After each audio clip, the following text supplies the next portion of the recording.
it's a really big game changer in terms of like how now I'm moving through the world thinking about like, well, was it my hemophilia holding me back from some stuff, or what's holding me back now, even though I haven't had a bleed, or those kinds of things, or has the trauma of my past and influenced me in such a way that even though now I've got this covered, like what now? This is all I've ever known. Is that even Possible for me? I don't want to miss anything. I don't need that. I don't want to acknowledge my pain. I don't want to get poked with needles. I don't want that. There's nothing wrong. I'm fine. I'm fine. I'm fine. I'm fine. I'm fine. I'm fine. I'm fine. fine.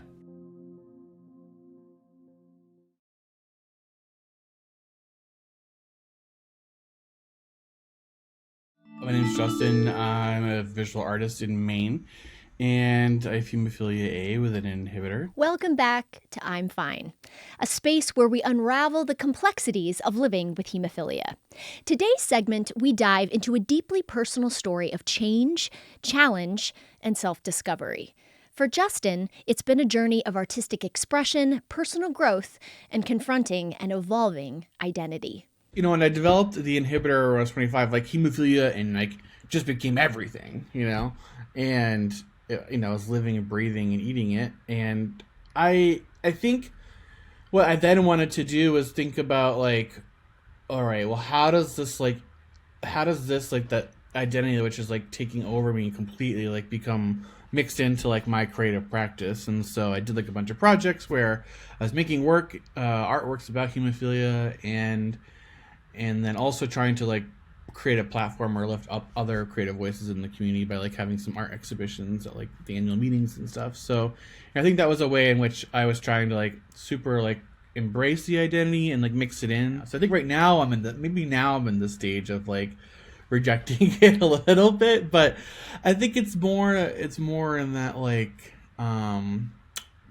once again it's a focus back into the interior that I think I'm going through, and sort of like figuring out like, what's going on in here. I don't think I've had like a very serious bleed in probably 2 or 3 years at this point.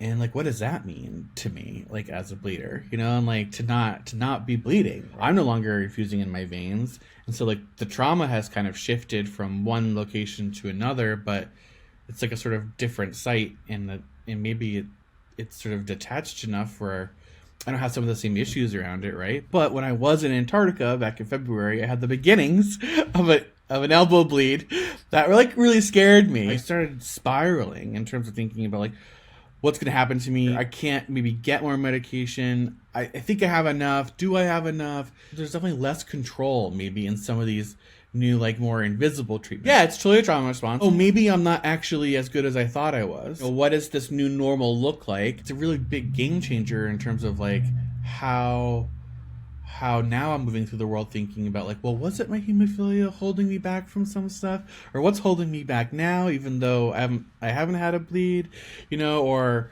those kinds of things, or has the trauma of my past and influenced me in such a way that even though now I've got this covered, like what now, right? And so there's like, and I almost feel like because I am not bleeding, now all of a sudden I can be thinking about the emotional stuff. The emotional stuff is sort of coming to the surface because I'm not putting out fires every day.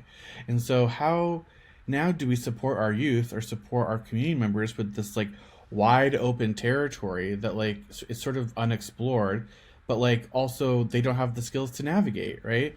So I think that's going to be a really big thing coming up in the community is really reconciling these kinds of two parts of an identity. Does the beginnings of an elbow bleed actually turn into a full-blown bleed, or is it just kind of like the tingling, or did I just feel it in my head and it really wasn't there at all, right? From a very early perspective, people with bleeding disorders end up having like this awareness of the body that like most folks or their peers sort of aren't experiencing, and so to sort of be like somatically or corporeally like present or aware of oneself all the time kind of just like changes the way that you're moving through the world, and it kind of changes the like sort of adultness of your like childhood experience, and I think I've been pretty candid about this like this recent diagnosis, but like I've recently learned that I have like complex PTSD, like from having a medicalized upbringing in childhood, you know? And I think like that's something that we don't talk about enough in terms of like how PTSD can sort of erupt from like a series of things and not just like a particular event, right? And so, you know, I almost think of like every single time like the butterfly needle like pierced the skin of my body and like injected a medication is a very specific point of trauma, right? And so like thinking of that trauma like over and over again and like throughout your whole life like has like sort of created this thing that's sort of just been it's like a monster or this big ball of like chaotic energy that just like hasn't been dealt with for a long time. There's just like but again, what it is, it's this complicated relationship to the body, right? And sort of thinking through and constantly being in negotiation with the body is something that we have to do daily, every single day. And you know what? It's exhausting, right? Sort of like invisible labor. I think a lot of bleeders are doing that like most people don't sort of recognize, is sort of the continuous sort of relationship, acknowledgement, and negotiation with the body as it like relates to like thinking about longevity, the day-to-day, or just like going to see some cool glaciers. Justin's insights underscore a critical point. The journey with hemophilia is not just about managing physical symptoms. It's also about the ongoing negotiation with one's body and identity. Justin's story is a powerful reminder of how hemophilia shapes lives in a way that is often invisible to the outside world. Thank you for joining us today on I'm Fine. This segment has shed light on the nuanced and evolving nature of living with hemophilia. And remember, every story adds depth to our understanding and brings us closer as a community. Subscribe to the BloodStream podcast wherever you listen to those podcasts, and stay tuned for more insightful and heartfelt stories. Take care, and let's continue to explore what it really means to say, I'm fine.